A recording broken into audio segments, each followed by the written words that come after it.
Indira Gandhi national open university के graduation BHIC course में lesson 133 के आज के इस डिस्कशन में आप सबका इस्तकबाल है।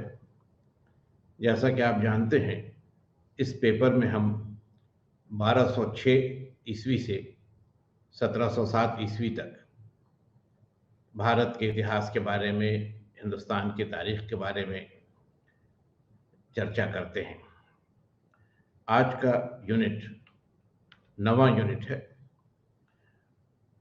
हम लोग वैसे एक वक्फे के बाद मिल रहे हैं, और अगर आपको ख्याल होगा तो पिछली बार जब हम लोग साथ थे तो हम लोग अहद वस्ता के निज़ाम अराज़ी के बारे में बात कर रहे थे, और शेर शाह के ज़माने तक जो तब्दीलियां आई थीं या जो इस्लाहात नाफिज हुए थे उनका हमने जायज़ा लिया था। आज हम अकबर के साथ गुफ्तगू शुरू करेंगे, और अकबर की खासी बहुत ज़्यादा बल्कि अहमियत है हिंदुस्तान की तारीख़ के हर मामले में, और इसमें निज़ाम अराज़ी भी शामिल है। जैसा कि आप जानते हैं, निज़ाम अराज़ी में जो बुनियादी चीज़ थी वो महसूल था, यानी लगान या जो लैंड रेवेन्यू था। अकबर के ज़माने में शुरू के दौर में इस निज़ाम की कोई मुनज़ब्त या कोई ऑर्गेनाइज्ड शक्ल नहीं थी। ये भी आप जानते हैं कि अकबर के पहले हिंदुस्तान के मुख्तलिफ़ इलाक़ों में अलग अलग हुकूमतें थीं, हर का अपना अपना एक निज़ाम था। शेर शाह के इस्लाहात थे जो उसके बाद बहुत हद तक तर्क हो गए थे। तो इन हालात में अकबर को नए सिरे से फिर कोशिशें करनी पड़ी, और अकबर के ज़माने में 2-3 अहम इस्लाहात नाफिज हुए। सबसे पहली बात तो ये हुई कि अकबर ने जहाँ तक मुमकिन हुआ अपनी सल्तनत में ज़मीन की पैमाइश के बुनियाद पर महसूल का तयन या fixation of revenue on the basis of measurement of land, इस उसूल को अकबर ने अपनाया। ये नई बात नहीं थी, शेर शाह के ज़माने में भी ये फैसला हुआ था, इस पर अमल हुआ था। अकबर ने इसको दोबारा नाफिज किया। ये जो नया सिलसिला आया या जो नई एक सूरत पैदा हुई लगान के तयन में, इसको ज़ब्त का नाम दिया जाता है। तो ये ज़ब्त सिस्टम या जो निज़ाम ज़ब्ती था, ये अकबर की रेवेन्यू पॉलिसी के सिलसिले में महसूल के मुताल्लिक़ जो उसकी पॉलिसी थी उसमें बुनियादी अहमियत रखता है। और चूंकि ये इस्लाहात अकबर ने अपनी सल्तनत की तौसी के पहले दौर के बाद शुरू किए थे, 80-81 के आसपास, तो इसलिए उस ज़माने में जो इलाका अकबर के इख्तियार में था, यानी कि पंजाब के हिस्से से लेकर कुछ वस्ती हिंदुस्तान का हिस्सा और कुछ अवध का इलाका, इसमें ज़ब्त का नफाज शुरू में हुआ। बाद में औरंगज़ेब के ज़माने में इसकी तौसी दक्कन में भी हुई और इलाक़ों में हुई। ज़ब्त के बारे में जैसा हमने आपसे कहा कि बुनियादी खासियत ये थी कि इसमें ज़मीन की पैमाइश के बुनियाद पर लगान को तय किया जाता था, और हर साल इसी बुनियाद पर कि कितनी ज़मीन खेती में काम आ रही है, इसी बुनियाद पर लगान को तय किया जाता था। लेकिन ज़ब्त के अलावा भी कुछ और सूरतें अकबर की सल्तनत में जारी थी। जैसे एक नाम आपको मिलेगा नस्ख या नसक। अब इसके बारे में थोड़ी इख्तिलाफ राय थोड़ा है। राय अलग अलग है। मोरलैंड ने मुगलों के दौर की जो माशी तारीख थी, इकोनॉमिक हिस्ट्री थी मुगल पीरियड की, उस पर पहली बार तफसील से किताब लिखी। उसमें एग्रेरियन सिस्टम पर उसने खास तवज्जो दी और उसके मुताबिक नसक एक तरह से टाइम बाउंड असेसमेंट था, यानी एक बार अगर शरह तय हो जाती थी तो फिर एक मुद्दत तक, वो मुद्दत कम या ज़्यादा हो सकती थी, उस मुद्दत तक वही तरीक़ा अपनाया जाता था। इरफान हबीब, जिनका बहुत ही मुस्तनद मोतबर काम है agrarian system of Mughal India पर, उनका मानना है कि नसक की कोई एक जैसी शक्ल नहीं थी, यूनिफॉर्मिटी नहीं थी, और मुख्तलिफ इलाकों में ज़ब्त के अलावा जो दीगर तरीक़े थे उनको ही मिलाकर नसक का नाम दिया गया। एक तीसरा नाम आप देखेंगे, दानाबंदी। दानाबंदी तकरीबन वही है जो सल्तनत के दौर में बटाई का सिलसिला था।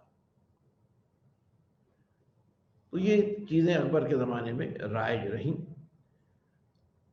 ज़्यादा अहम, जैसा कि हमने आपसे कहा, ज़ब्त का निज़ाम था और इसकी फिर अपनी कुछ खासियतें थी। ज़मीन की, यानी खेती में काम आने वाली ज़मीन की इस निज़ाम में, इस सिस्टम में दर्जाबंदी या कैटेगराइजेशन किया गया। आपको याद होगा शेरशाह ने भी अपने ज़माने में 3 दर्जे तय किए थे, गुड और एवरेज और बैड, नहीं, उम्दा, औसत और मामूली। अकबर के ज़माने में 3 की जगह 4 दर्जे हो गए, पोलज, पड़ती, चाचर और बंजर। एक बात और आपके सामने रखें कि शेर शाह के ज़माने में जो दर्जाबंदी हुई ज़मीन की, उसमें ज़मीन की पैदावार क्या थी उसको बुनियाद बनाया गया। जहाँ ज़्यादा पैदावार थी वो बेहतर ज़मीन थी या उम्दा ज़मीन थी, जो कम थी वो औसत थी, जहाँ बहुत ही कम थी वो मामूली ज़मीन थी।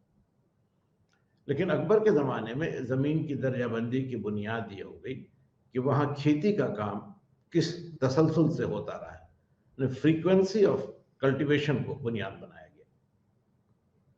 चुनांचे पोलज ज़मीन वो थी जहाँ हर साल मुस्तकिल तौर पर खेती का काम होता था। पड़ती ज़मीन वो थी जिसमें 1 साल के वक्फे पर खेती का काम होता था, यानी इस साल अगर खेती हुई तो अगले साल उसको खाली छोड़ देते थे, उसके बाद फिर उस पर खेती होती थी और यही साइकिल बना रहता था। चाचर ज़मीन वो थी जहाँ 2 से 5 साल के अरसे तक खेती के काम में वक्फा रखा जाता था, और बंजर ज़मीन वो थी जहाँ 5 साल या उससे भी ज़्यादा से खेती का काम नहीं हुआ हो। अब इसमें पोलज और पड़ती को उम्दा ज़मीन माना गया और चाचर और बंजर को कमतर ज़मीन माना गया। चुनांचे जो शरह महसूल की तय हुई उसमें पोलज और पड़ती में फसल का 1/3 हिस्सा किसान को लगान के तौर पर देना पड़ता था, लेकिन चाचर और बंजर ज़मीन में जो 1/3 हिस्से की शरह थी उसको 1/4 रियायत कर दी जाती थी, यानी दोनों के मुकाबले में चाचर और बंजर ज़मीन में महसूल की शरह कुछ कम थी। और इसकी वजह ये थी कि किसानों को इस बात का एक इंसेंटिव मिले कि जो ज़मीन अच्छी नहीं है, जहाँ खेती का काम मुस्तकिल नहीं हो सकता है, उस ज़मीन को भी खेती के काम में लाएं और रफ्ता रफ्ता उसको बेहतर बनाएं, उसकी ज़रखेज़ी को बेहतर बनाएं, और तब जब ये ज़मीन भी उम्दा दर्जे में आ जाती थी तो इस पर महसूल की शरह बढ़ा दी जाती थी। तो ये एक बड़ा काम था जिसके ज़रिए ज़राअत को फ़रोग़ दिया गया और जो कल्टीवेटेड लैंड था या खेती के काम में जो ज़मीन आ रही थी उसका जो रकबा था, उसका जो एरिया था वो और बढ़ गया। अकबर के ज़माने में एक बहुत ही अहम तजुर्बा या एक्सपेरिमेंट ये हुआ जो आईने दहसाला कहलाता है। और आईन दहसाला 1580-81 के आसपास नाफिज हुआ। आईन दहसाला का सीधा माने होगा 10 बरसों का कानून या 10 ईयर रेगुलेशन। लेकिन इसका जो इम्प्लीमेंटेशन था, इसकी जो वाकई शक्ल थी, वो थोड़ी अलग थी। इस माने कर कि इस ज़ाब्ते के तहत गुज़श्ता 10 बरसों में मुख्तलिफ इलाकों में जो पैदावार की शरह रही थी और अनाज की जो कीमत रही थी, उसकी तफसीलात हासिल की गई और फिर इनका एक औसत निकाला गया। उस औसत शरह को उस इलाके की तस्लीम शुदा शरह या स्टैंडर्ड रेट मान लिया गया और उसी की बुनियाद पर महसूल की शरह या जो लगान की दर थी, उसको तय कर दिया गया। अब इसमें हर साल ज़मीन की पैमाइश करने की ज़रूरत नहीं रही। जो कल्टीवेटेड एरिया था, जो प्रोड्यूस था, जो प्राइसेस थे, यानी जितनी ज़मीन खेती के तहत थी, जो फसल होती थी, जो फसल की कीमत थी मकामी सतह पर, वो सारा डेटा, वो सारे आदाद व शुमार अब दीवान के दफ्तर में, जो रेवेन्यू मिनिस्टर था उसके दफ्तर में मौजूद थे और उसकी बुनियाद पर जो औसत शरह तय की गई, उसी का तयन या उसी का फिक्सेशन तकरीबन मुस्तकिल तौर पर या ऑलमोस्ट परमानेंट तौर पर कर दिया गया। अब यहाँ पर भी थोड़ा सा फ़र्क है, जो हमारे स्कॉलर्स हैं, जो हमारे माहिरीन हैं, उनकी तशरीह में। इश्तियाक हुसैन कुरैशी का ये मानना है कि ये 10 साला जो सिस्टम था, या 10 साला निज़ाम जो था, उसमें हर 10 साल की बुनियाद पर औसत तय की जाती थी, मगर इसका अमल यूं था कि हर 10 साल के पूरा होने पर जो आखिरी साल था उसके शरह को हटा देते थे और जो रवां साल था, जो करंट ईयर था, उसकी शरह को जोड़ करके एवरेज निकालते थे। इरफान हबीब इस ख्याल से इत्तेफाक नहीं रखते हैं और उनका कहना है कि ये ऑलमोस्ट सेमी परमानेंट तौर पर तय कर दी गई थी और कम से कम हमारे सामने ऐसा कोई दस्तावेज, ऐसा कोई सोर्स या ऐसा कोई रिकॉर्ड नहीं है जिससे यह जाहिर हो कि इसका हर साल रिवीजन होता था या हर साल इसका तयन नए सिरे से होता था। तो हम ये मान कर चल सकते हैं कि आईन दहसाला के तहत गुज़श्ता 10 बरसों का जो एवरेज था, जो औसत था, उसी की बुनियाद पर लगान या महसूल अराजी तय किया गया। अब जहाँ तक शरह का सवाल है, हमने आपसे अभी कहा कि 1/3 हिस्सा तो हुकूमत का होता था, उसके अलावा कुछ और भी छोटे टैक्सेस थे, सेस जिसको हम कह सकते हैं, जैसे ज़मीन की पैमाइश का जो खर्च होता था, लगान की वसूली का जो खर्च होता था, वो सब भी किसान को ही देना पड़ता था। ये सिलसिला शेर शाह के ज़माने से चला आ रहा था। इसके अलावा मुगलिया दौर में आप देखेंगे कि ज़मींदारों का जो तबका है, और इसका जिक्र अभी आएगा, ज़मींदारों का जो तबका है उसकी अहमियत बहुत बढ़ जाती है और किसान को, ज़मींदारों को भी फसल का 10वां हिस्सा या 1/10 उनके हुकूक या दस्तूरी के तौर पर देना पड़ता था। तो कुल मिलाकर अगर हम देखें तो किसान पर 1/3 से कहीं ज़्यादा बोझ था महसूल का और ये तकरीबन 40 से 45% हिस्सा किसान को ज़मीन और उससे जुड़े हुए मुख्तलिफ टैक्सेस में देना पड़ता था। कुछ मौरखीन मानते हैं कि ये बड़ा ज़ालिमाना निज़ाम था, ऑप्रेसिव सिस्टम था और किसान को अपनी फसल का बहुत कम हिस्सा मिल पाता था। कुछ लोगों का मानना है कि ये सिलसिला नया नहीं था, आमतौर पर यही शरह पहले से चली आ रही थी, बल्कि शेर शाह ने और उसके बाद मुग़लों ने किसानों को बहुत तरह की राहत भी दी। अब जैसे एक दो बात आपसे हम कहें तो शेर शाह ने तकावी कर्ज देने का सिलसिला शुरू किया था ताकि किसानों को खेती के काम में आसानी हो। उस सिलसिले को मुगलों ने कायम रखा। शेर शाह के ज़माने में ये एक प्रैक्टिस थी, एक सिलसिला था कि अगर फसल ख़राब हो जाए तो किसान को लगान में रियायत दी जाती थी।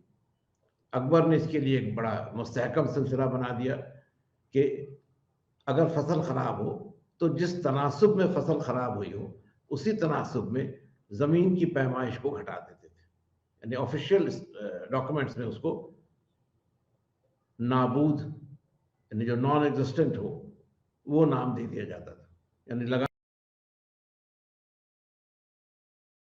नहीं की जाती थी, उसका कोई एग्जिस्टेंस नहीं माना जाता। तो किसानों को राहत देने के भी बहुत सारे कदम उठाए गए थे और कुल मिलाकर देखा जाए तो ये बहुत ज़्यादा जालिमाना या बहुत ज़्यादा एक्सप्लॉयटेटिव सिस्टम नहीं था। अब मुगलों के ज़माने में ज़राअत के मामले में काफ़ी तरक्की हुई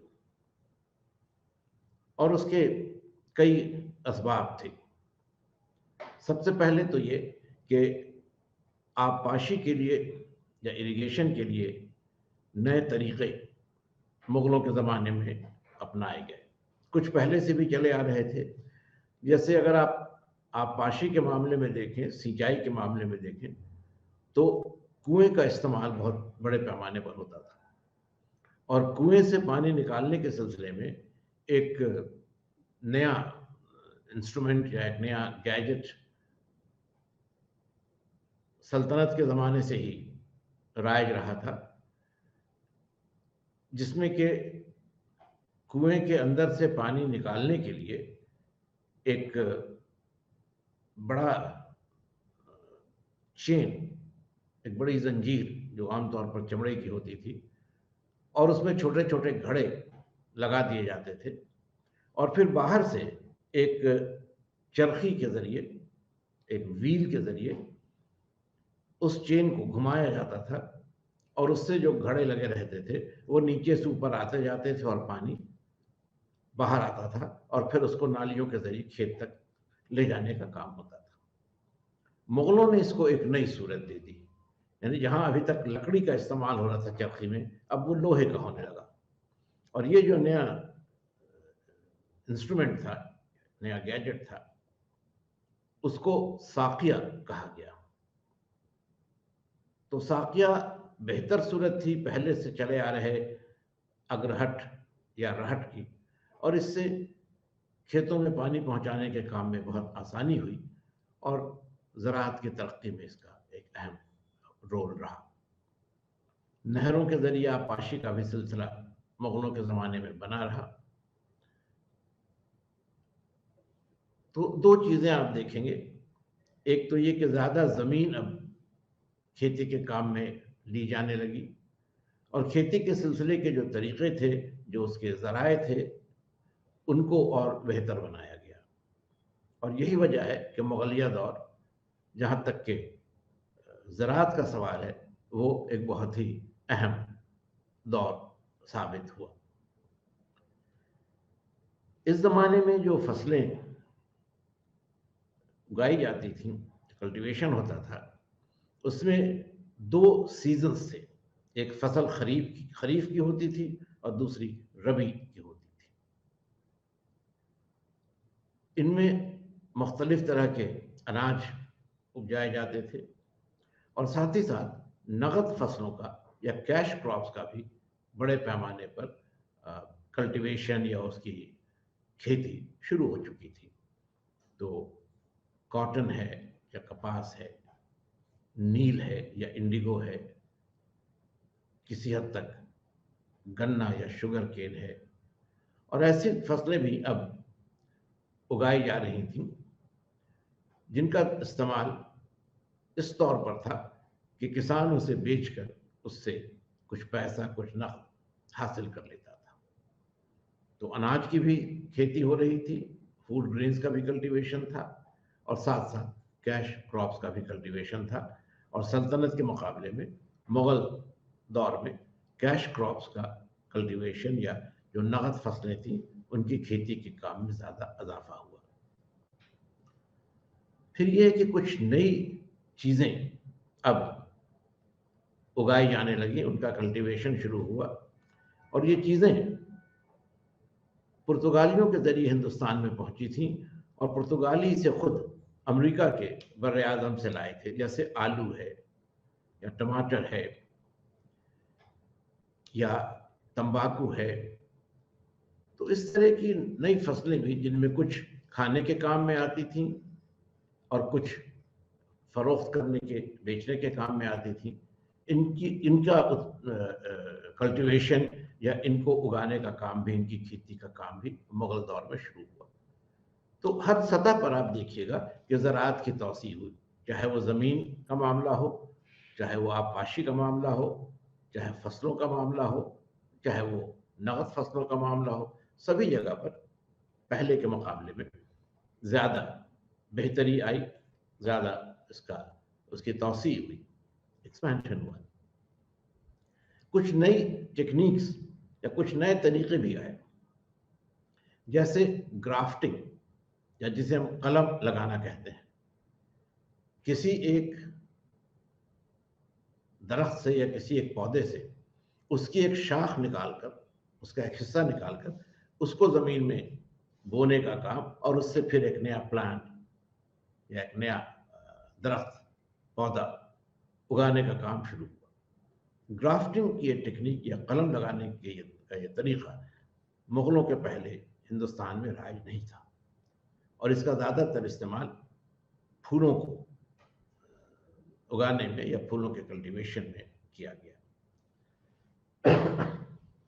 फूलों के अलावा मुगलिया दौर में फलों की खेती भी बड़े पैमाने पर हुई। आपको फिरोज शाह का ज़माना याद होगा, जिसने फलों के बहुत सारे बाग, तकरीबन 1200 बाग दिल्ली के आसपास लगवाए थे। मुगलों के ज़माने में भी फलों की खेती हुई और कुछ नए फल और फूल जो मुगलों के साथ हिंदुस्तान में आए, उसमें एक तो गुलाब था फूलों में, और फलों में सरदा, या जिसको हम वाटरमेलन या खरबूजा भी कहते हैं, वो भी एक नया फल था जो मुगलों के आने के बाद हिंदुस्तान में शुरू हुआ। तो ये चीज़ें ऐसी हैं जो ज़राअत की तरक्की को ज़ाहिर करती हैं। इसके बाद हमारा जो डिस्कशन है ज़राअत के सिलसिले में, उसमें एक और बात को भी ध्यान में रखना ज़रूरी है, और वो ये है कि देही समाज जो था, जो रूरल सोसाइटी थी, देही माशरा था, उसका क्या स्ट्रक्चर था, उसकी क्या शक्ल थी। तो इसमें आप देखेंगे कि सल्तनत के ज़माने से ही खूत, मुक़द्दम और चौधरी, ये 3 तरह के ज़मींदार या खुशहाल किसान देही समाज का अहम हिस्सा थे। अब इसमें एक ज़रा सा आप तस्हीह कर लीजिएगा, करेक्शन कर लीजिएगा। खूत की जो स्पेलिंग है उसमें ते की जगह तो होना चाहिए, खे वाव तो। तो खूत, मुक़द्दम और चौधरी, ये लोग सल्तनत के ज़माने से ही लगान के वसूलने के काम में मुग़लों हुकूमत को मदद पहुंचाते थे और इसके बदले में इनकी सहूलतें थी, इनके हुकूक थे। मुग़लों के ज़माने में ये जो अलग अलग कैटेगरीज थी, इन सब को एक ही नाम से जाना गया और ये थे ज़मींदार। ज़मींदार बुनियादी तौर पर ज़मीन के मालिक होते थे, इसीलिए इनको ज़मींदार कहते हैं। लेकिन आप अहद वस्ता की सूरत हाल को अगर जहन में रखेंगे तो ज़मीन पर किसी की मिल्कियत नहीं होती थी। सारी ज़मीन उसूली तौर पर बादशाह की थी। उस ज़मीन को जोतने वाला, उसमें खेती करने वाला जो किसान था, उसका ज़मीन पर ये हक था कि वह ज़मीन से बेदखल नहीं किया जा सकता था। जब तक वो खेती कर रहा था, लगान दे रहा था, तो ज़मीन उसके कब्जे में थी, तो पोजीशन उसका था। ज़मींदार जो थे, उनका हक या उनका जो दावा था ज़मीन पर, वो सिर्फ इस हद तक था कि ज़मीन की जो पैदावार थी, जो प्रोड्यूस थी, उस पर उनका दावा था। सॉरी। और वो दावा भी कुल पैदावार का 10वां हिस्सा था या 1/10 था। ये जो हिस्सा था ज़मींदारों का, इसे जमींदारों के हुकूक, या दस्तूरी भी कहा गया, या जमींदारी राइट्स अंग्रेजी में हम उसके लिए कह सकते हैं। अब जमींदारों में भी दो तीन दर्जे थे। सबसे आला मकाम उन जमींदारों का था जो जमींदार राजा कहलाते थे। जाहिर है कि इनके पास बड़े इलाके थे और इनकी हैसियत मौरूसी थी। मौरूसी इस माने कर कि जिस इलाके पर एक शख्स का इख्तियार था, मरने के बाद वो उसी के बेटे को हासिल हो जाता था। और ये अंदरूनी मामलात में, इंटरनल मैटर्स में बहुत हद तक खुद मुख्तार होते थे, ऑटोनमस होते थे। इसके बाद सेकेंडरी जमींदार थे, दूसरे दर्जे के जमींदार थे, सानवी दर्जे के जमींदार। इनका काम था कि किसानों से लगान को वसूलें और उसको सरकार के नुमाइंदों को, हुकूमत के नुमाइंदों को पहुंचाएं, और इसके बदले में इनको दस्तूरी मिलती थी। तादाद के हिसाब से सबसे बड़ा तबका इन्हीं जमींदारों का था। और मुगलों के महसूल अराजी का जो निज़ाम था, उसका एक तरह से कलीदी हिस्सा, उसका जो की कंपोनेंट था, वो यही जमींदार थे, सानवी हैसियत के जमींदार, इंटरमीडिएरीज। इसके बाद एक तीसरा दर्जा भी था जमींदारों का, जिसको प्राइमरी जमींदार कहते हैं, इब्तदाई जमींदार। इन लोगों के पास कम जमीनें होती थी, लेकिन इनकी जो अहमियत या इनका जो मकाम था, वो इस वजह कर था कि अपनी जमीन पर खुद खेती नहीं करते थे। अपनी जमीन पर ये मजदूरों से, जो वेज अर्निंग लेबरर्स थे, उनसे खेती का काम कराते थे या उनको अपनी जमीनों पर बसाते थे। तो लगान वसूलने का काम या दाखिली इंतजाम का काम ये इनके हाथ में नहीं था, मगर इनको ये हक जरूर था कि जो जमीन इनके कब्जे में है उस पर वो किसानों को बसाएं और उनसे खेती का काम कराएं।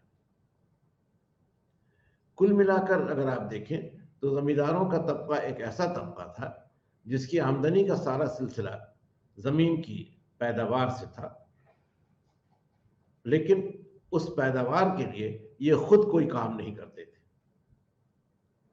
ज़राअत का काम ये खुद नहीं करते थे, लेकिन दूसरे जो काम करते थे उसमें ये अपना हिस्सा हासिल करते थे। और इसीलिए कहीं कहीं इनको एक पैरासाइटिकल क्लास का भी नाम दिया गया है, यानी एक ऐसा तबका जो दूसरों की मेहनत पर अपनी जिंदगी गुजारता था। इसके बाद जो सबसे बड़ी तादाद में देही आबादी का हिस्सा था वो किसान थे। किसानों में दो तरह के लोग थे। एक वो थे जो खुदकाश्त थे और एक जो पाही काश्त थे। इनके लिए मुजारे का भी लफ्ज इस्तेमाल हुआ है। खुदकाश्त या मुजारे वो किसान थे जिनका जमीन पर एक हक था, ऑक्यूपेशन राइट था, उनकी अपनी जमीन होती थी जहां वो मुस्तकिल तौर पर खेती करते थे, और एक किसान के मरने के बाद उसके बदले में उसका बेटा या उसका वारिस खेती का काम आगे जारी रखता था। तो इस जमीन पर जो एक ऑक्यूपेंसी थी, जो कब्जा था, वो इन लोगों के मामले में, खुदकाश्त किसानों के मामले में मौरूसी था, और आम हालात में इनको जमीन से बेदखल नहीं किया जा सकता। पाही काश्त में वो किसान आते थे जो जमीन पर कोई हक नहीं रखते थे, बल्कि उनको जमींदार बसाते थे, और जमींदार अगर चाहें तो उनको जमीन से हटा भी सकते थे। तो उनका कोई ऑक्यूपेंसी राइट प्रोटेक्टेड नहीं था, उसकी कोई हिफाजत का मामला नहीं था। लेकिन फिर भी जो सूरत हाल थी वो कुछ ऐसी थी कि जमीन की फरावानी थी और किसानों की निस्बतन कमी थी। इसलिए जमींदारों को भी, जो इन पाहीकाश्त किसानों को बसाते थे, उनको भी इस मामले में कोई फायदा नहीं था कि वो किसानों को बेदखल करें। जब तक किसान है, खेती हो रही है, तो उसका फायदा उन्हें मिलता रहता था। तो हालात कुछ ऐसे थे कि किसानों का जमीन पर या तो एक तरफ मौरूसी हक था, कब्जे का हक, इस्तेमाल का हक, या दूसरी तरफ ये हक अगर नहीं भी था तो भी हालात की वजह से उनको ये सहूलत हासिल थी। फिर इसी देही माशरे का एक और बड़ा तबका था जो कारीगर थे, या जो आप कह सकते हैं शिल्पकार थे, आर्टिजन्स थे। जैसे हर गांव में बढ़ई होता था, लोहार होता था, चमड़े का काम करने वाला होता था, वगैरह वगैरह। तो आर्टिजन्स का जो एक ग्रुप था, जो प्रोफेशनल ग्रुप था, पेशेवर तबका जो था, वो भी गांव की आबादी का एक अहम हिस्सा था। और गांव के लोगों की जो ज़रूरतें थी उनको पूरा करने में ये क्लास आर्टिजन्स का बहुत मददगार था। और ये भी एक वजह है कि आप देखेंगे कि उमूमी तौर पर जो देहात थे, जो गांव थे, वो एक तरह से अपने आप पर मुनहसर थे, सेल्फ सफिशिएंट थे, या आत्मनिर्भर का जो लफ्ज़ हम इस्तेमाल करते हैं, इनको दूसरे लोगों से या दूसरे अ, इलाकों से बहुत सारे मामलों में एक अलग आज़ादी हासिल थी। लेकिन ऐसा नहीं था कि ये बिल्कुल अलग इकाई थे। तजारत का सिलसिला था, और मुगलिया दौर में तजारत बड़े पैमाने पर होती थी। इस तजारत के कई रास्ते थे। एक तो तजारत का वो मामला था जो मुल्क के अंदर या दरून मुल्क महदूद था। इसके दो सतह इसकी थी, दो लेवल इसके थे। एक वो तजारत थी जो गांव और शहर के दरमियान थी, और दूसरी थी जो दो शहरों के दरमियान थी। गांव और शहर के मामले में जो तजारत होती थी वो ज़्यादातर अनाज या जो एग्रीकल्चरल प्रोडक्ट्स थे उनकी होती थी। जो ज़रूरी पैदावार थी, ख़ास तौर पर अनाज, उसकी तजारत गांव से शहर की तरफ होती थी। गांव से ये सामान शहर ले जाया जाता था, और शहरों से इसके बदले में कुछ बेहतर इस्तेमाल की चीज़ें, जैसे अच्छा कपड़ा है या कुछ और सामान ऐश या जो लग्जरी आइटम्स थे, वो ले जाए जाते थे। क्योंकि गांव में भी जो ज़मींदार थे या जो अमीर किसान थे, उनके बीच इस तरह की चीज़ों की एक डिमांड थी, उसकी एक मार्केट थी, उनका बाजार था।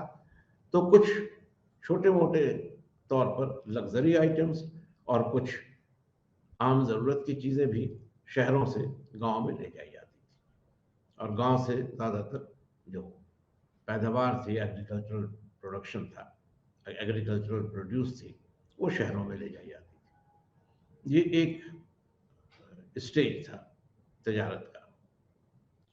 जो दूसरा स्टेज था, उसमें शहरों के दरमियान तजारत होती थी।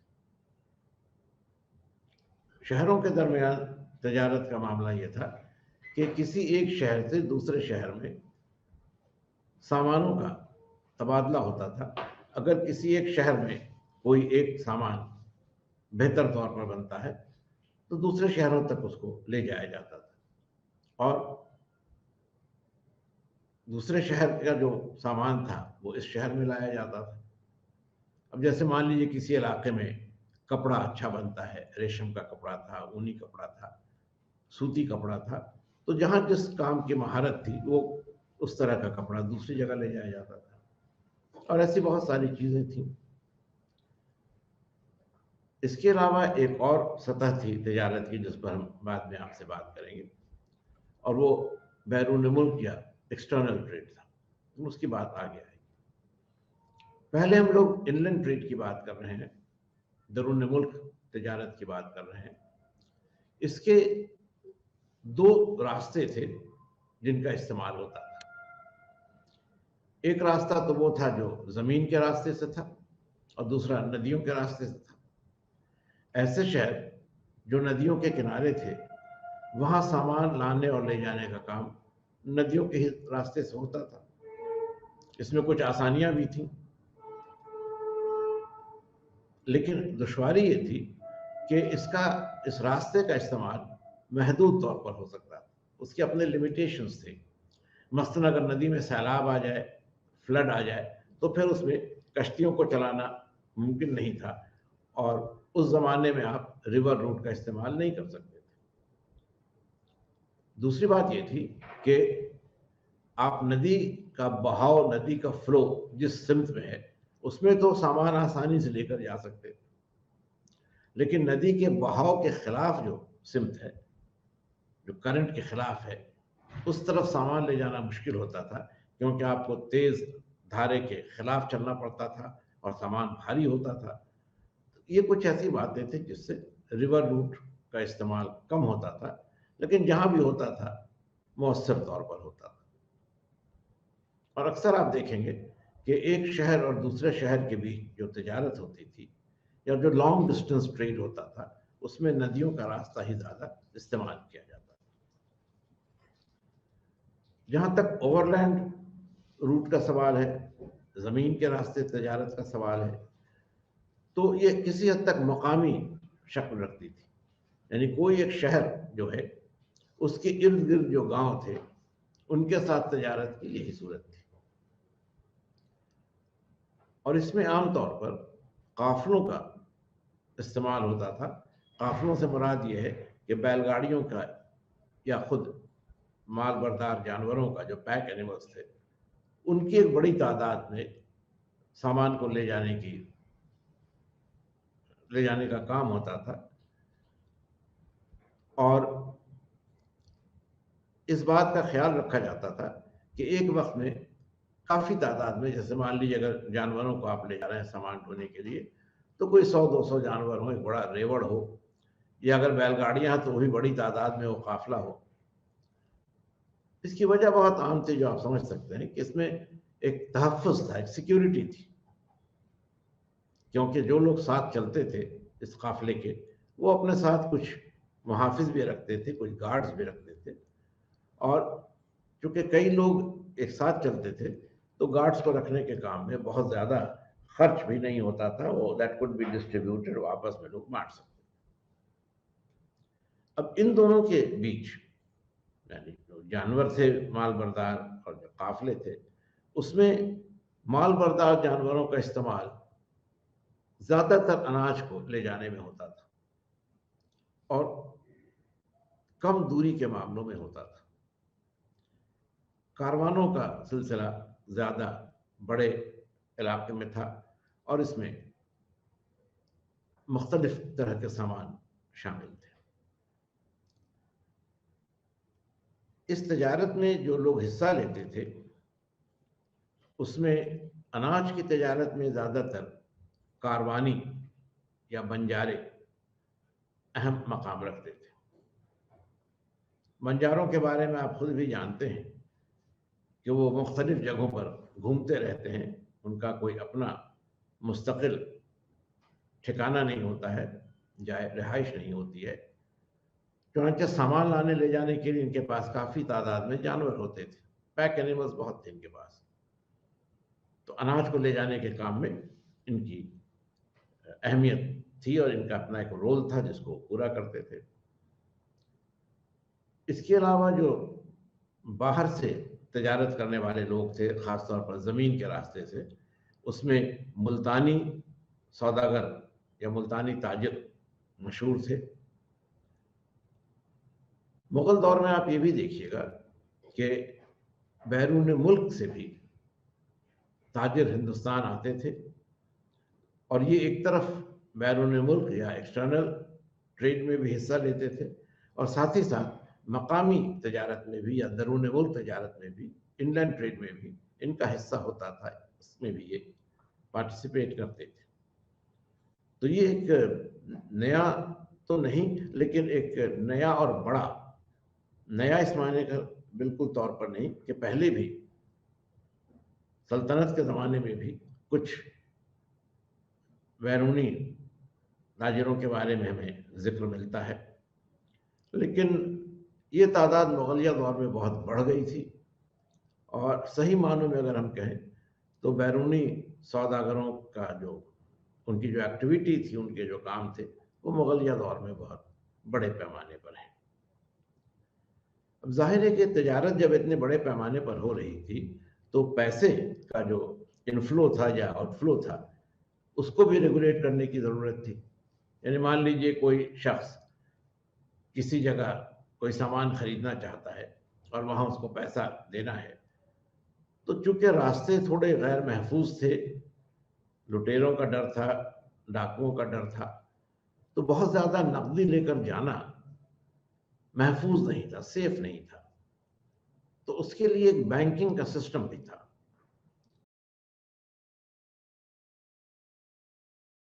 इस काम में मदद करते थे और तरीका ये होता था कि अगर कोई ताजिर किसी एक जगह से दूसरी जगह जा रहा है, तो वो अपने शहर में एक रकम जो उसको काम में लेनी है, वो रकम किसी महाजन के पास जमा कर देता था और वो महाजन उसको एक कागज देता था जो हुंडी कहलाता था, और इस हुंडी की मदद से दूसरे शहर में जाके उसको सामान खरीदना है, तो वहां का जो महाजन होता था उसको वो हुंडी देकर वो पैसा जो ताजिर था, जो सौदागर था, वो वहां हासिल कर सकता था। तो इस तरह कैश का सीधे ट्रांजैक्शन न करके हुंडियों के जरिए पैसे का लेन देन का मामला था, और ये बहुत तरक्की याफ्ता शक्ल में था।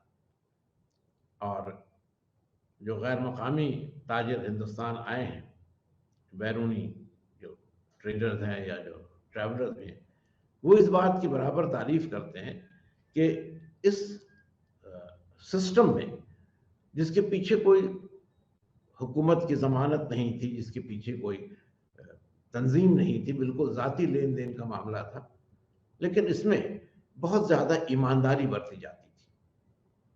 ऐसा कभी नहीं होता था कि किसी ने हुंडी दिखाई हो और उसको वो महाजन पैसा देने से इनकार कर दे।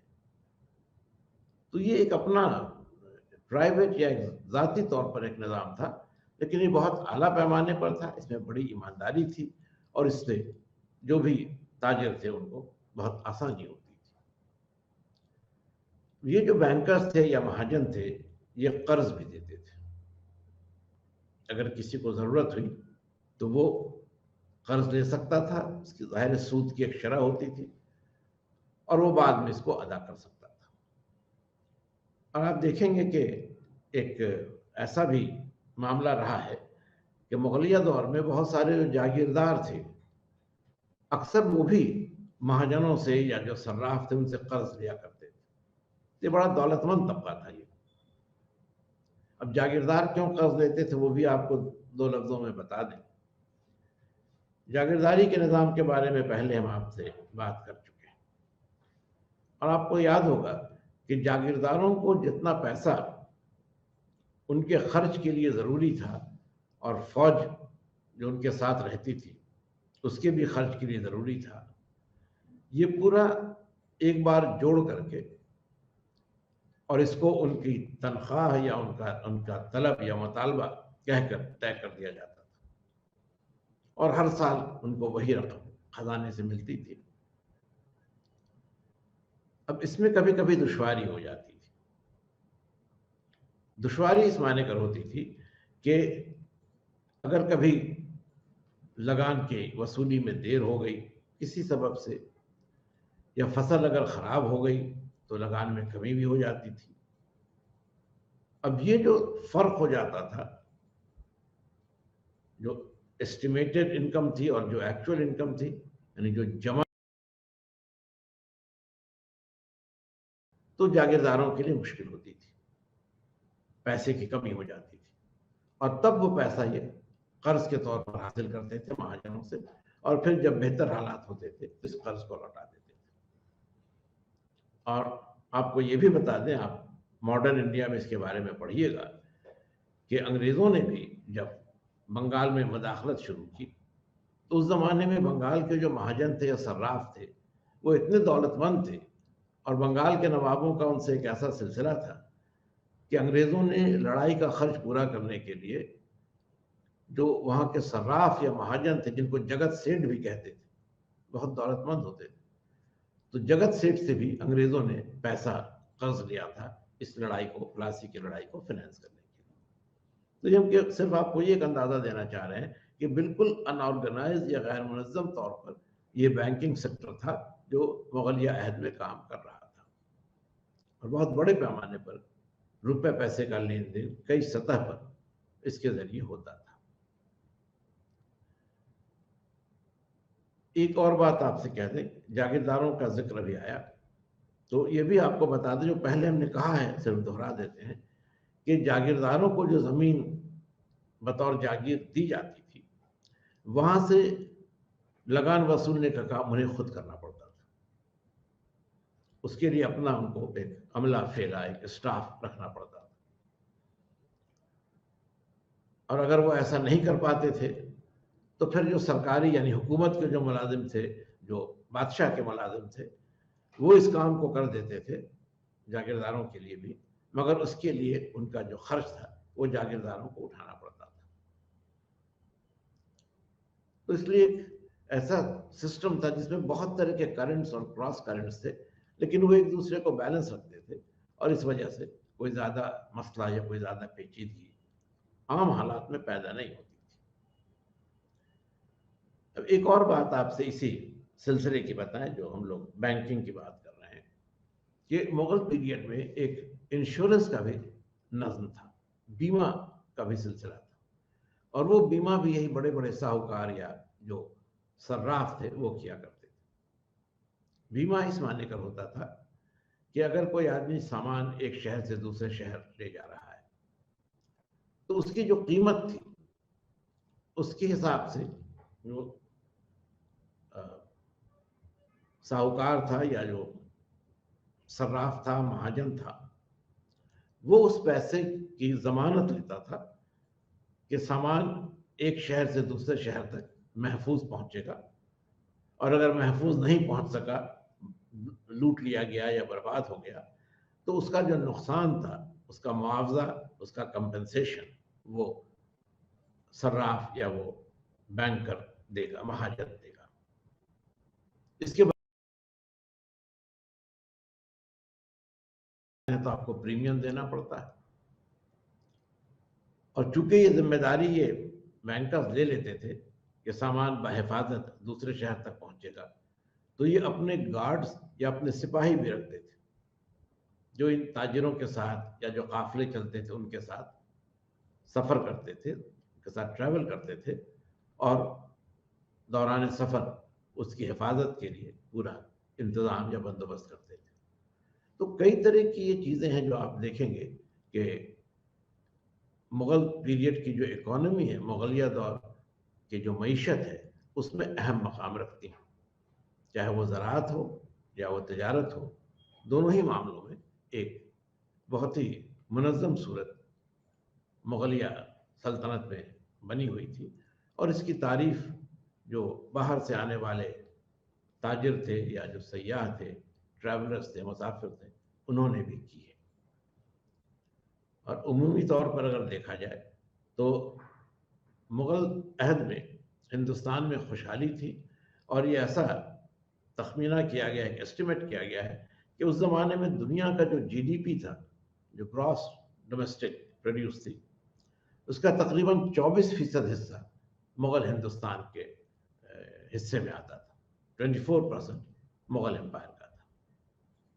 तो ये वो प्रॉस्पेरिटी थी जो मुग़ल दौर के जो जो अहम ज़माना है, जो उसके ग्लोरी का जो पीरियड है, उसकी उरूज का जो ज़माना है, उसमें ये खुशहाली थी। बाद में तो हालात बदल गए, और जब हालात बदले तो एक और अहम बात ये आई कि ज़मींदारों का अब तक जो एक मुस्बत रोल रहा था, जिस तरह वो लगान के वसूलने के काम में और देही इलाकों में जो रूरल एरियाज थे, वहाँ अमन और क़ानून बनाए रखने में, लॉ एंड ऑर्डर बनाए रखने में हुकूमत की मदद करते थे, वो मामला अब ख़त्म हो गया। और बहुत सारी जगहों पर, ख़ासतौर पर औरंगज़ेब के ज़माने में या उसके बाद भी, जो बगावतें हुई हैं या जो एक खलफशार की कैफियत रही है, tumult रहा है, उसके पीछे ज़मींदारों का ही हाथ था। वजह ये थी कि ये जो पूरा निज़ाम था महसूल अराज़ी का, उसमें 3 दर्जे थे। सबसे ऊपर बादशाह था, और उसके जो जागीरदार थे, अफसरान थे। उसके बाद दरमियानी सतह पर जमींदार थे। इसमें जमींदार राजा से लेकर सानवी जमींदार तक सभी शामिल थे, और सबसे नीचे किसान थे। तो शुरू के दौर में ये जो जमींदार थे, चाहे वो जमींदार राजा हो या सानवी जमींदार हो, ये मरकज के साथ या जो बादशाह की हुकूमत थी उसके साथ ताउन करते थे। ताउन करने की वजह ये थी कि मरकजी हुकूमत बहुत ताकतवर थी, उसका असर बहुत ज़्यादा था, तो उसकी पनाह में आ जाने से, उसके साथ ताउन करने से इनको फ़ायदा होता था। आप देखेंगे कि अकबर के ज़माने में बहुत सारी नई ज़मींदारियाँ कायम की गई, लोगों को ज़मीनें दे दी गई बसने के लिए, किसानों को बसाने के लिए, और उससे कई तरह के राज कायम हुए। तो ज़मींदार राजाओं का एक नया तबका भी मुग़ल दौर में आया। ज़ाहिर है कि इनको हुकूमत की सरपरस्ती थी, तो हुकूमत के साथ इनका ताउन भी होता था। जो सानवी ज़मींदार थे, उनको भी बसाने का काम और उनको अपने इलाके में अमन व अमान बनाए रखने का काम, इस दोनों में जो मरकज़ी हुकूमत थी या उसकी नुमाइंदगी करने वाले जो जागीरदार थे, वो मदद पहुंचाते थे।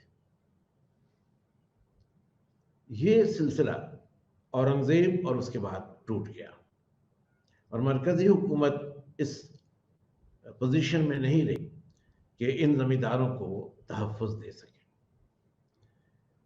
महसूल अराज़ी का मामला भी अब बिखरने लगा था। ज़मींदारों के ज़रिए भी और जागीरदारों के ज़रिए भी, ख़ास तौर पर जागीरदारों के ज़रिए किसानों पर लगान का बोझ या महसूल का बोझ बढ़ा दिया गया था। किसानों में बेइत्मीनानी थी, डिसकंटेंट था, किसान बगावत करने लगे थे। अब ये एक ऐसा मामला था, एक ऐसी सूरत हाल थी जिसका ज़मींदारों ने फ़ायदा उठाया।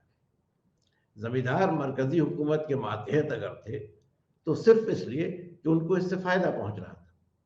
जब ये फ़ायदा मरकज़ी हुकूमत देने की हालत में नहीं रही, तो ज़मींदारों की जो वफादारी थी वो भी कमज़ोर पड़ने लगी, और इसके बरखिलाफ उन्होंने ये महसूस किया कि अगर वो किसानों का साथ देते हैं या किसानों को क़यादत देते हैं, किसानों की इस बगावत के वो लीडर बन जाते हैं, उसको लीड करते हैं, तो इस बात का इम्कान है कि वो मरकज़ी हुकूमत की दस्तरस से बाहर अपनी छोटी छोटी रियासतें कायम कर लें। सियासी तौर पर उनका जो एम्बिशन था वो बढ़ गया, उनके अपग्रेडेशन की पॉसिबिलिटी बन गई, तो सियासी जो ख्वाहिशात थी वो बढ़ गई, अपने मर्तबे में बेहतरी आने का मामला सामने आया।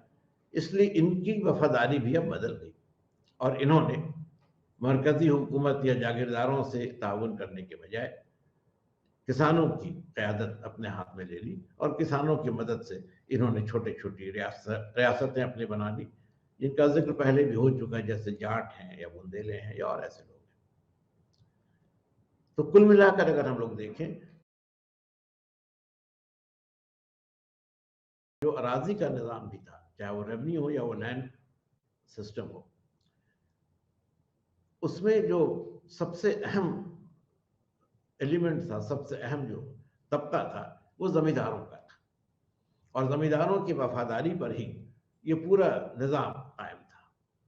और जब तक ये वफादारी बनी रही, ये निज़ाम उम्दा तौर पर काम करता रहा, बहुत कामयाब रहा। वो वफादारी जब कमज़ोर पड़ने लगी तो फिर ये निज़ाम भी कमज़ोर पड़ गया, और जब ये निज़ाम कमज़ोर पड़ गया तो ज़ाहिर है कि सल्तनत की बुनियाद भी कमज़ोर हो गई, और मुग़लिया सल्तनत के ज़वाल में इन ज़मींदारों का और इनकी बगावतों का बड़ा अहम हिस्सा रहा है। तो ये कुछ बातें थी जो हमने अभी तक आपसे की, और हमने इनके ज़रिए आपको अकबर के ज़माने में और उसके बाद में मुग़लों का जो निज़ाम अराज़ी था, जो एग्रेरियन सिस्टम था, उसकी कुछ बातों के बारे में आपको हमने बताया। इसमें हमने पहले आपसे लैंड रेवेन्यू सिस्टम के बारे में बात की, ज़ब्त और आईन तहसाला, ये जो दो नई बातें अकबर के ज़माने में सामने आती हैं और जिनका एक लंबे अरसे तक असर महसूस किया गया, उससे हमने आपको एक वाकफियत दी। एक छोटी सी बात और आपको बता दें कि ये जो निज़ाम था ज़ब्त का, इसको नाफिज करने में राजा टोडरमल की बड़ी अहमियत थी। टोडरमल अकबर का दीवान भी था। इसके कबल वो शेर शाह के ज़माने में भी काम कर चुका था। तो कहीं कहीं आप पढ़ेंगे कि जो ज़ब्त सिस्टम है उसको टोडरमल का बंदोबस्त या टोडरमल्स बंदोबस्त, इस नाम से भी उसका जिक्र होता है, ज़ब्त के निज़ाम का। तो ये दोनों चीज़ें एक ही हैं, अगर वो ज़ब्त है या अगर कहीं पर टोडरमल का बंदोबस्त है तो उसमें कोई फ़र्क नहीं है। आईने दहसाला तो अकबर की अपनी इख्तिरा थी, अपना इनोवेशन था। हमने फिर आपको ये भी बताने की कोशिश की कि ज़मीन की दर्जाबंदी कैसे हुई थी, ये भी अकबर का काम था। फिर देही समाज के मुख्तलिफ तबके कौन कौन से थे, और इसमें हमने आपको ये भी बताने की कोशिश की कि ज़मींदारों का या किसानों का, ज़मींदार राजाओं का इसमें क्या हिस्सा था, क्या उनकी दर्जाबंदी थी, और किस तौर पर उनकी जो वफादारी थी या उनकी जो बगावत थी वो मुग़लिया सल्तनत को बनाने या बिगाड़ने में अहम मकाम रखती थी। थोड़ी सी बात हमने, थोड़ा सा जिक्र हमने तजारत के बारे में भी किया, और जो मुग़लिया सल्तनत के हदूद के अंदर यानी इनलैंड ट्रेड का जो निज़ाम था उसके बारे में हमने आपको वाक़फ़ियत दी। ओवरलैंड ट्रेड कैसे था, रिवरइन ट्रेड कैसे था, कौन लोग इसमें शामिल थे, इस पूरे सिस्टम को चलाने में जो पैसे का या जो कैश का लेन देन था वो कैसे होता था, सफ़र के दौरान किस तरह से हिफाजत की जाती थी, और कौन से लोग थे जो इस पूरे अमल में शामिल थे दरून मुल्क तजारत के, उसके बारे में हमने आपसे आज बात की। अगले सेशन में हम लोग दो और बातों पर गौर करेंगे। एक तो ये कि जो करेंसी सिस्टम था वो कैसा था, यानी सिक्के जो उस ज़माने में राइज थे उनकी तफसील हम लोग देखेंगे। फिर जो बैरूनी तजारत थी या बैरून मुल्क तजारत थी, एक्सटर्नल ट्रेड था, उसके बारे में भी हम लोग गुफ्तगू करेंगे। और तब शहरी ज़िंदगी की जो और ख़ास बातें हैं, अभी हम लोगों ने देही समाज की बात की, अगले सेशन में हम लोग शहरी समाज जो था, शहरी माशरा जो था, उसकी कैसे तश्कील हुई और उसकी क्या ख़ास बातें थी, इन पर हम बात करेंगे। तो आज के क्लास में हमने आपको जिन बातों को बताया उनसे, और जो पिछला क्लास हमारे साथ हुआ था उनमें एक तसलसल है, आप उसका ध्यान रखेंगे। सल्तनत के दौर में, शेरशाह के दौर में क्या था और मुग़ल दौर में क्या रहा और उसमें क्या तब्दीली आई। अगर आप इसको एक साथ मिलाकर पढ़ने की कोशिश करेंगे और इसमें आपका जो स्टडी मटेरियल है वो आपके लिए बहुत मददगार होगा, तो आप दोनों को साथ मिलाकर जब देखेंगे तो आपको दोनों दौर की जो अपनी खसूसियतें हैं, जो सेलिएंट फीचर्स हैं, वो भी समझ में आएंगे, और इनके बीच जो कंटिन्यूटी है, जो एक तसलसल है, और जो तब्दीली है, जो चेंज है, इसको भी आप बेहतर तौर पर महसूस कर सकेंगे। तो हम समझते हैं कि आज की गुफ्तगू हम लोग यहाँ पर ख़त्म करें। आपने इस सेशन में हिस्सा लिया,